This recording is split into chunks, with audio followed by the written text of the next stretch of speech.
Welcome to our channel. Today we how to activate Buffer's social media scheduler. Easy tutorial step by step clearly. To activate Buffer's social media scheduler, start by opening your preferred web browser. Navigate to the Buffer website at buffer.com. Click on the Get Started for Free button. If you already have an account, click on Log In and enter your credentials. Once you are logged in, you will be directed to your dashboard. Locate the Add a Social Account button on the dashboard. Click on it to begin connecting your social media profiles. Select the social media platform you want to connect, such as Facebook, Twitter, or Instagram. Follow the prompts to authorize Buffer to access your selected social media account. Once connected, you'll see the profile listed in your Buffer dashboard. Now, navigate to the Content tab to start scheduling your posts. Click on the Create a Post button to compose your content. You can add text, images, or links in the post creation area. Select the social accounts where you want to share the post.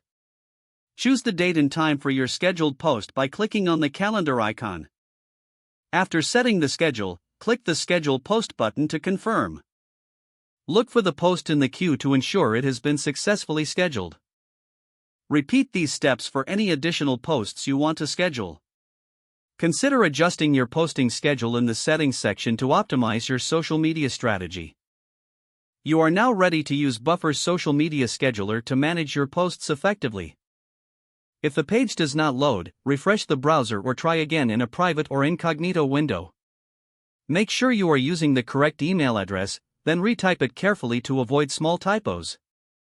If your password is not accepted, use the reset option and create a new strong password you can remember. Check your spam folder for verification or security emails, then complete any requested confirmation steps. Enable two-factor authentication if available to improve account security and reduce unauthorized access risk. After signing in, review your profile details so your contact information and settings are accurate and current. If you see an error message, note it down and try again after restarting your device and internet connection. Log out when you finish, especially on shared devices, to keep your account and payment information secure. Don't forget to like this video and subscribe to our channel for more step-by-step tech guides.